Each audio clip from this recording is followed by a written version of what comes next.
Hey guys, thanks for tuning in to another video on ForgottenWeapons.com. I'm Ian McCollum, and today, courtesy of Sienna Armory and Woody's Weapons, we are able to take a look at a Polish beryl rifle. This is, of course, one in a series of Polish small arms projects that were codenamed after chemical elements. So this is developed from the Tantal, Tantalium, and its codename was beryl, as in beryllium. Now, the story of this really involves a lot of the story of the WZ-88 Tantal. So I had a video on the Tantal, actually two of them, just recently. If you're interested in the whole in-depth story, check out those videos. The short version is the Tantal was developed as Poland's answer to the 5.45 AK-74 without needing a licensing agreement.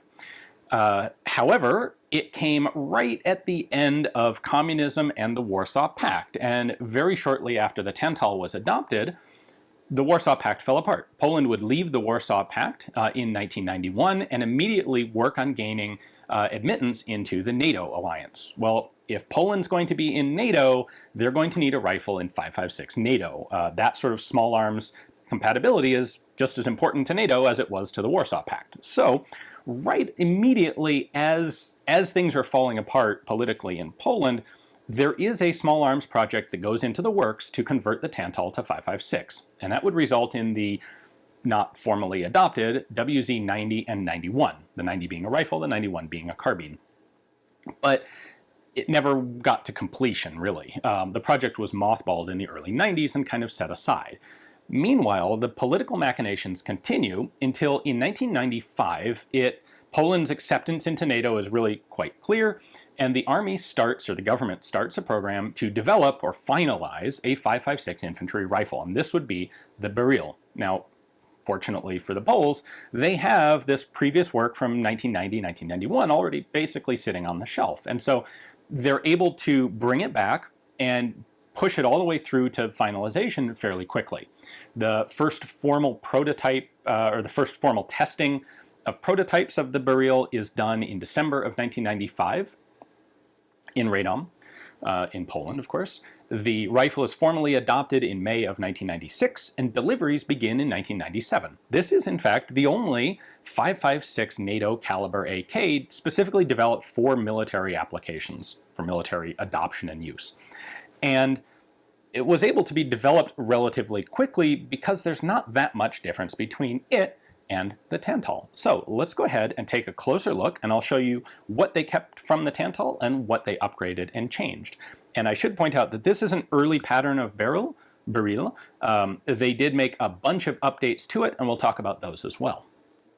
First off, I apologize, but I don't have an appropriate magazine for this rifle to show you. However, it would look essentially just like an AK-74 mag.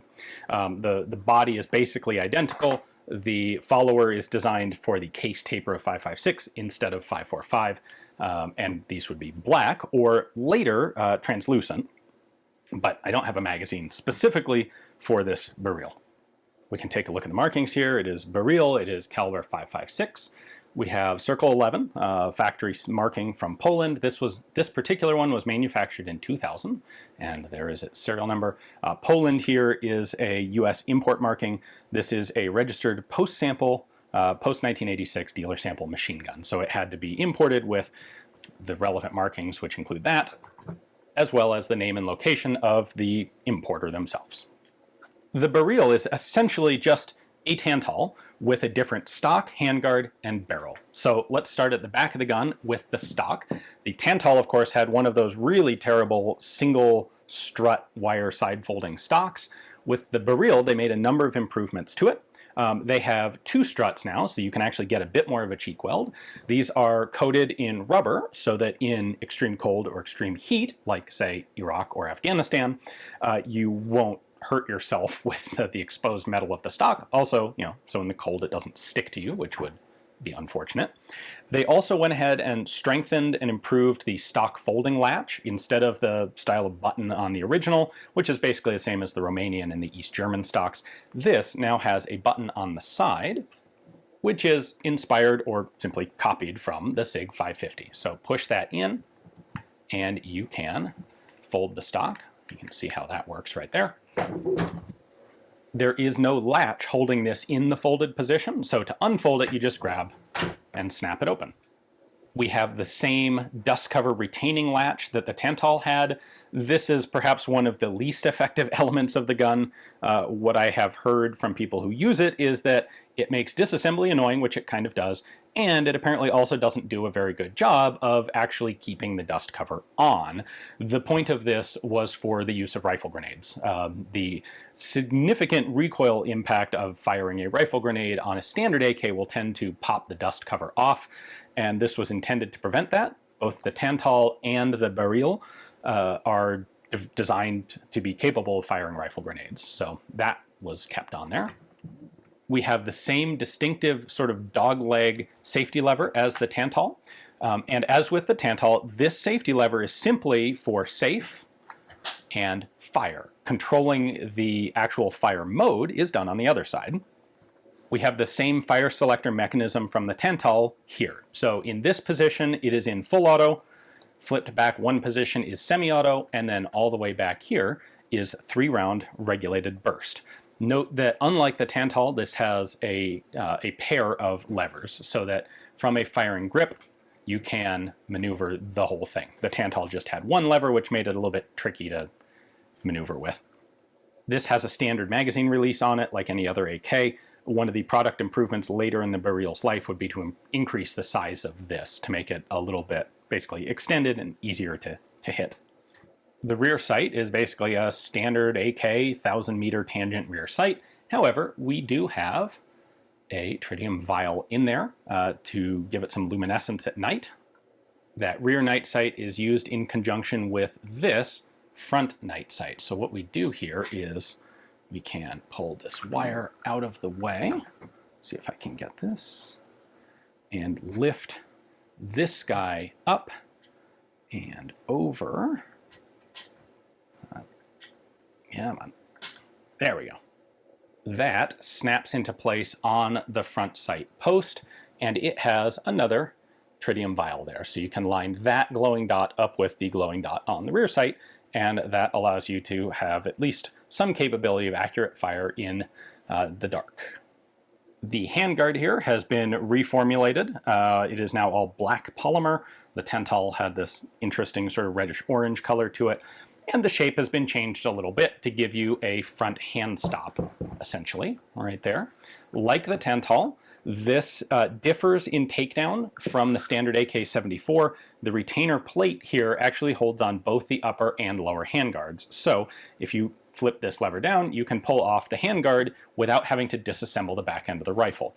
And that was originally done on the Tantal and maintained here on the Beryl so that you could add an underbarrel grenade launcher without having to fully field strip the rifle, which sounds like a good thing unless you think about it and you realize, when on earth are you trying to like quick attach an underbarrel grenade launcher?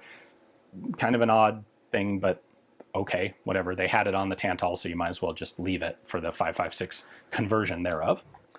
And then the last element that really changed was the barrel. Of course, the barrel on the Beryl has to be 5.56 instead of the 5.45 of the Tantal. And more substantially, they significantly redesigned the muzzle device. So on the Tantal, the muzzle device was quite substantially long to properly support a rifle grenade, and that led to a relatively short barrel. On the Tantal, it was 423 millimeters long. Well, on the Beryl, by redesigning the muzzle device to still support a rifle grenade, which this does, but make it a lot shorter, they were able to extend the effective rifled length of the barrel out to 457 millimeters, while at the same time maintaining the same overall length as the Tantal, which is why this stock is so still obnoxiously short, which was a requirement to fit all of the rifle storage racks that were in Polish military service. As with the Tantal, it was going to be like more expensive to try and rebuild all of those rifle racks in barracks and depots and armored vehicles and everywhere else than to just accept a stock that was a little uncomfortably short. I should also point out that the rifling in the barrel is a 1 in 9 twist, so it can shoot accurately shoot both the 55 grain M193 early pattern of ammunition as well as the heavier 62 grain ammunition that NATO actually adopted as 5.56 NATO. This doesn't seem like that big of a deal, except it's interesting that there was actually at least one Polish deployment to North Africa where Polish troops were being supplied by the French, and the French at the time were still using the FAMAS, which uses only 55 grain M193 pattern ammo. So by having a 1-in-9 twist barrel, they were able to effectively utilize ammunition from French supply just as well as they could use standard NATO pattern 5.56. We'll do a quick bit of field strip here just to show you the internals. There's really not much different. In fact, there's like nothing different from the Tantal.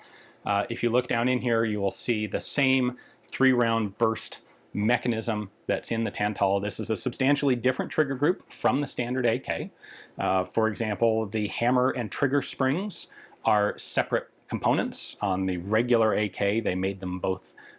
They had the hammer spring do both jobs, which is cool. That's a nice efficient design, but it also makes the fire control system more difficult to disassemble and reassemble. The Poles decided to split those into 2 separate springs. Not quite as efficient of a design, but a lot easier to actually take apart, and that becomes a little more relevant when you've got all these extra bits in here for the 3-round burst that the regular AK-74 did not have. All right, so the updates that were made to this rifle over the course of its service use were fairly numerous, and they make the rifle look substantially different. The folding buttstock was replaced with an extendable or collapsing buttstock, presumably to be a little more forgiving with using armor or not armor, as well as being able to collapse to the annoyingly short length of this original buttstock so that it would still fit in those same rifle racks, but then could be extended to be a little more comfortable for shooting. The safety lever was given an extended finger pad, so you can, as a right-hander, you can engage the safety or disengage the safety without breaking your firing grip. Perhaps most notably, a dogleg style Picatinny rail was added over the top of the dust cover, the receiver cover, to allow the use of modern optics, electro-optical sighting devices. Huge improvement there. It still leaves a pretty darn high cheek weld, but it's a lot better than using the iron sights on the beryl. And a lot of these improvements were the result of Poland deploying forces to both Iraq and Afghanistan and getting first-hand combat experience with them, and troops coming back and immediately saying things like, look, we need modern optics on these rifles, and these sorts of improvements were made. A few more changes would be gradually introduced. Today, the rifle is used with transparent magazines. The muzzle device has been changed to a bit more of a birdcage style. There was a formal update designated the 2004 pattern in 2004. And then the beryl actually continues to evolve to this day. Most interestingly, or most recently, in 2019, the rifle was licensed for production to Nigeria, of all places. Nigeria had been using Type 56 Chinese AKs in 7.62x39. They wanted a new production, more modern rifle. And what's interesting is they adapted the beryl to 7.62x39, which was really pretty easy because the original legacy of this rifle in the Tantal was the idea of basically taking an AKM receiver and chambering it for 5.45, where the AK-74 had substantial dimensional changes to a lot of the parts, including the receiver, that make it more difficult to convert back to 7.62. The beryl does not. And so Poland was able to kind of have an upper hand on competition for a Nigerian service rifle by having a rifle very easy to switch back to the original M43 Soviet caliber. So that's a pretty darn recent development, of course. They are being manufactured in Nigeria and equipping the Nigerian military, as well as, of course, equipping the Polish military as it deploys all over the world. Polish deployments from Iraq and Afghanistan are obviously finished at this point, but the rifle got quite a bit of good service use and was generally very well liked by the troops who had them. They found them to be very reliable. There were, of course, some complaints about high cheek weld on the optics, but overall it performed very well. It is a modern, effective iteration of the AK. Hopefully you guys enjoyed the video. Thanks for watching.